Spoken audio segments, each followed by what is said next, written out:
Update 3.7 introduces 4 new weapons and refines for Luke, Roderick, Matthew, and Raigh. A very interesting group of characters. We have 2 units who most people probably never want to see in their summoning session. Talking about Luke and Raigh. Now, maybe you've heard the somewhat negative feelings toward these two, but I do want to explain why they are the banes of the red summoning pool. For Luke, I think the main sentiment is that he's just not worthy of being a 5-star only unit. If you wanted a 5-star sword cavalier, there were just some better options like Eldigan, who got his refined sword, Sigurd, who is a monster range tank, and then Sigbert, who is a great offensive cavalier. Luke doesn't have his own unique weapon, and his main skill for inheriting was probably Panic Ploy. Not the worst unit ever, just kind of underwhelming for being such a rare unit. As for Raigh, he's been a 3 to 4 star summon since launch, and because of this you would tend to pull him a lot. Unfortunately, Raigh wasn't super amazing stat wise, and his skills for inheriting just aren't great, which sort of put him in the category of being useless for many people. Rally attack is alright, HP plus 5 is okay as well. His 4-star skill is Seal Res, and those skills never really gained any type of popularity. His Red Wolf Tome probably would have been great in year 1 since it was heavily dominated by cavalry units. The problem with this is that the main cavalier threat was the Reinhardt, who is a blue unit, and most people aren't going to use a red mage to fight him even with a Wolf Tome. It just wasn't worth it. Can these new weapons and refines redeem Luke and Raigh? Let's find out. We'll start with Luke first, and his new weapon is the Rowdy Sword. It's got 11 might and inflicts -5 speed because if Luke initiates, he gets to attack twice. The Rowdy Sword is just a stronger brave sword, but it keeps the same speed penalty. With only a 28 base speed, that gets lowered to 23 speed, and yeah, quad attack builds are going to be very tough to pull off.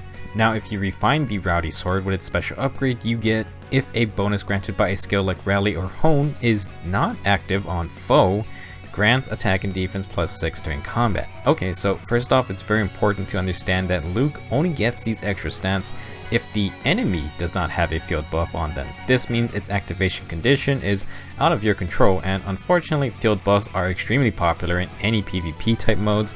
If you want to use Rowdy's Sword to its max potential, you will need to ensure Luke or his teammates can neutralize field buffs. Now, at first this may seem like a very odd refine, and I would agree that it's going to be very tough to consistently activate. However, if you can get it to work, an extra 6 attack and defense is quite good, especially for a brave sword.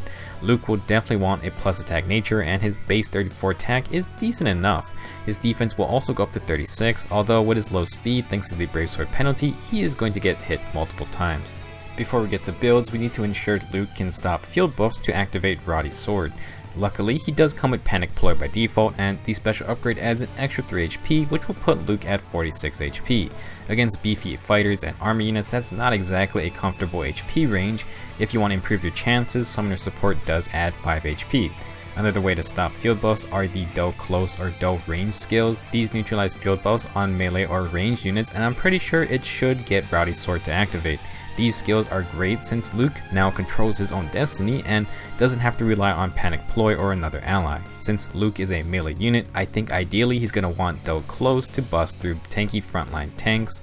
However, Doe Close is only on 1 unit currently, and that unit is a limited time unit, Summer Cordelia. The one shining coincidence, or maybe it was planned, is that Summer Cordelia is back on her Re1 banner right now. If you want Doe Close, this is your best opportunity, but let's see how it will work in a build before you do that. Unlike Calencia's fancy quad attack builds, I think Luke is better off with the simpler 2-hit knockout style by going with good old Death Blow. A neutral Luke with 34 attack can reach 57 attack with Rowdy's Sword active plus Death Blow 3. That is very impressive, and to ensure he can get Rowdy's Sword to work, this is where Doe Close comes into play. For the most part, Luke can probably blow up ranged units without the extra 6 attack, but against melee tanks, he will get more damage plus be able to stop any of their defense increasing field buffs. I think this would actually be a pretty nice setup, but again, it's just tough to get because Doe Close is so rare at the moment. As with any brave weapon user, any attack buffs are very appreciated and should be used. Now, I think keeping Death Blow is fine for any build, but Luke does have some potential for a mixed phase set because Rowdy's Sword works in the enemy phase too. In some sense, the extra 6 attack makes up for the lower might of the Brave Sword, and extra defense is obviously useful when taking hits. If you have another way to stop field buffs, such as from an ally, then Quick Repose could be nice to turn Luke into a decent physical tank. Pair with attack and defense bond for more stats, and you have a nice red tank that can then use his Brave Sword to dish out damage on the player phase. Now, since Luke is a 5-star only sword cavalier, I do have to mention Sword Reinhardt. His unique brave sword lets him attack twice on both phases, and while he may not get an extra 6 attack or defense, that's still a very strong ability that can be abused. I actually don't think Luke's Rowdy sword is that bad for what it gives him, but the activation condition is the toughest obstacle.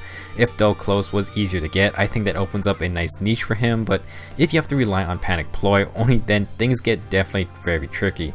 Obviously, you can pair Luke with something like a staff user with the Panic Staff, but again, it's just easier if Luke can activate Rowdy Sword on his own. I think this new weapon helps redeem Luke a little bit, but it's tough to imagine that many people are going to actively want to get him, especially since he's still going to be a very rare unit. Next up we have Roderick, a 3 to 4 star Lance Cavalier, and one of my favorite units to get because unlike Raigh, he offers so much good skills for inheriting. Up until a couple weeks ago, he was the only unit with the Fire Sweep Lance, and a lot of great builds can be made with that. He has a dual rally skill, Drag Back was perfect for the Fire Sweep Lance, and then he also had Drive Defense. Just overall a very nice assortment to choose from. Now Roderick's got a new weapon called the Steady Lance, and unsurprisingly it's just a 16 might Fire Sweep Lance. Only 1 might higher than normal, but it's also got a refine, and the base Fire Sweep Lance cannot even be stat refined. For Divine Do, the Steady Lance adds if Roderick initiates combat, he gains plus 6 speed during combat. This is Darting Blow 3, a very straightforward upgrade and very practical despite not being very fancy like Luke. A fully upgraded Steady Lance gets Roderick an extra plus 1 attack and plus 6 speed over the regular Fire Sweep Lance, and comparatively he's one of the better Lance Cavaliers for this weapon type. He will hit 40 speed with the Steady Lance, and I think this definitely means a plus attack boon is what you want to go for now. Overall, if you had a Fire Sweep Lance Roderick, his game plan is pretty much the exact same, which is great. More speed is very good for these weapons since you want to double the opponent, and they cannot counterattack anyway. Building Roderick is super simple. With the Steady Lance, you aren't really deviating from the normal Fire Sweep Lance builds. The extra plus 6 speed is extremely nice, and for more budgety builds, you don't have to run Darting Blow as his A skill. Now, since Darting Blow became a Sacred Seal, you could always choose to run it with something like Death Blow or Swift Sparrow, and that's perfectly fine. Steady Lance adding another plus 6 speed on initiations is just great all around, and with this very simple setup, a plus attack Roderick will hit 56 attack and 46 speed with no buffs. That's pretty darn good. Really no need to reinvent the wheel, although you can imagine with the new tier 4 skills, Roderick would be insane with Swift Sparrow 3, basically being better than Death Blow and Darting Blow together. Speaking of which, if you don't have Swift Sparrow 3 and don't mind losing some defense and resistance, then Life and Death is what you want. Life and Death 3 plus Steady Lance gets Roderick plus 5 attack and plus 11 speed, but this time we have room for Heavy Blade as our Sacred Seal. This is a typical Gale Force setup, although Roderick won't be able to activate Gale Force in one round. Drag Back or Hit and Run is nice to retreat after an attack, and then you can have a Dancer move in to let Roderick take another shot, proc Gale Force, and then make a third move all in one turn. Generally, the Fire Sweep effect offsets the loss of defense and res because you don't have to worry about counterattacks, although you have to be careful of Null Sea Disrupt, which neutralizes that effect. Overall, Steady Lance does put Roderick into an attacking role, which is fine since he was already prepared for it. The refine is great and just makes Roderick a better Fire Sweep Lance user. It's a little boring for sure, but it's extremely practical, and if you enjoy using him as your Fire Sweep Lance Cavalier, then you really can't go wrong. Nice and simple is sometimes the best. Our third unit is Matthew, one of our old school dagger units. Matthew gets the Spy's Dagger, and it's a pretty neat weapon. So it's a 14 might Rogue Dagger plus, and for those who are not familiar with the Rogue Dagger, after combat if Matthew attacks, he will get plus 6 defense and resistance, and so will any allies within 2 spaces of him. A slightly different version of Salt's Patch Cats or Brave Veronica's staff. It also applies the usual dagger debuff, but it's only a minus 6 defense and res debuff rather than the usual minus 7. It's a lot of text, but it's not too complicated. Now if you upgrade Spy's Dagger, it then grants bonus to units attack equal to the total penalties on the foe during combat. Oh boy, so this is the same effect as Gunthra's Blizzard Tome, and it's basically a reverse Blade Tome effect.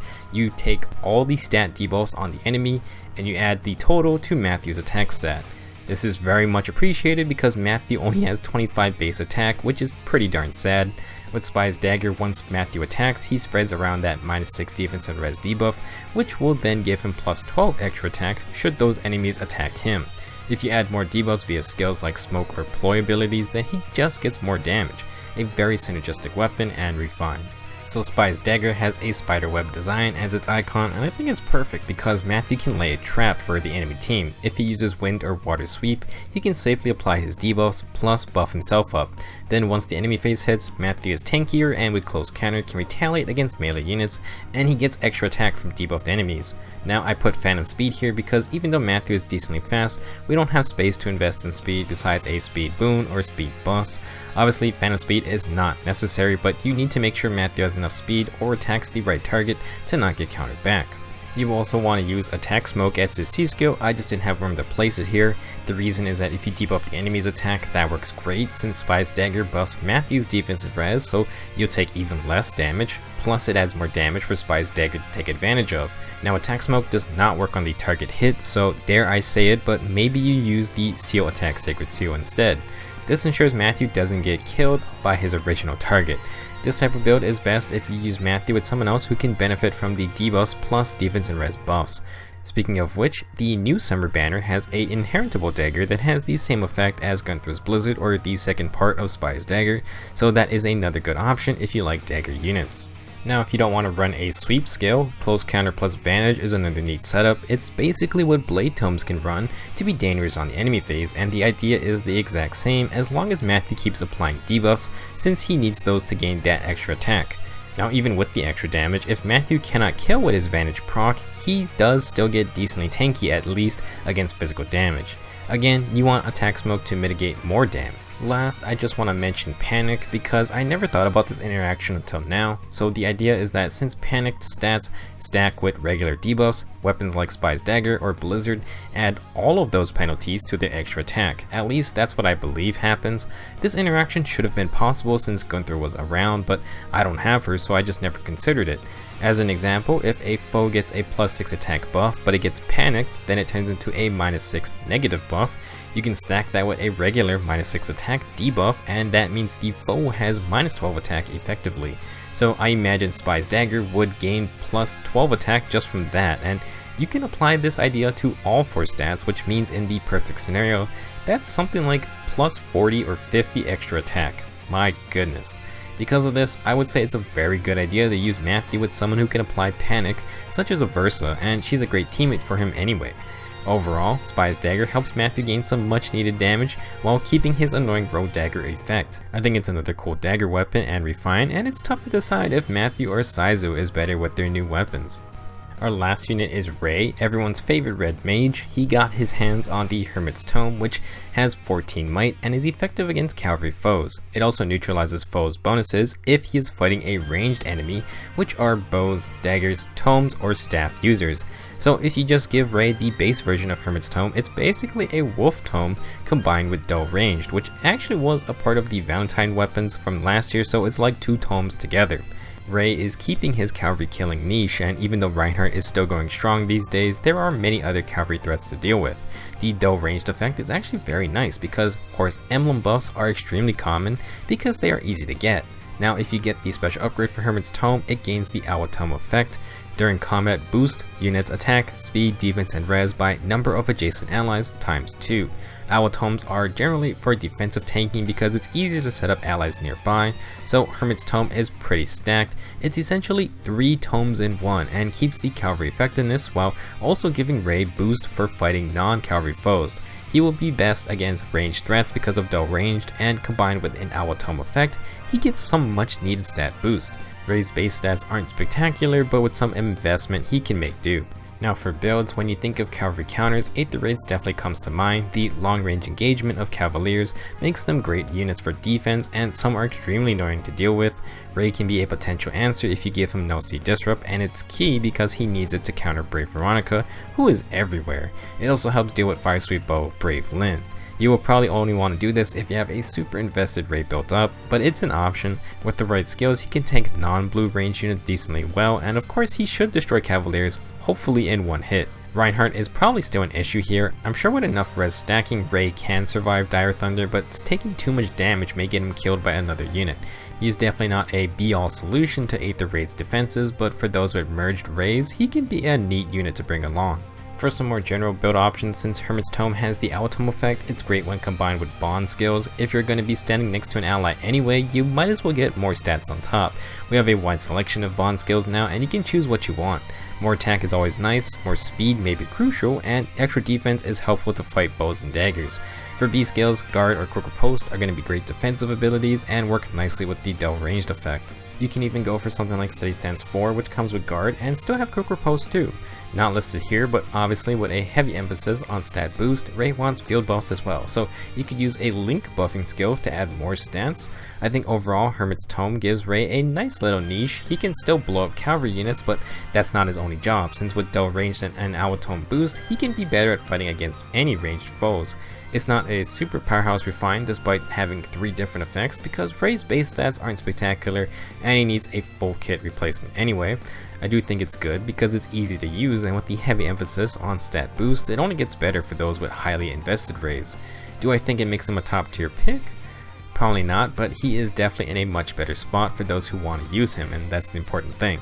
In that regard, I think Hermit's Tome does a great job, and while it may not be for everyone, I think it's a very nice weapon.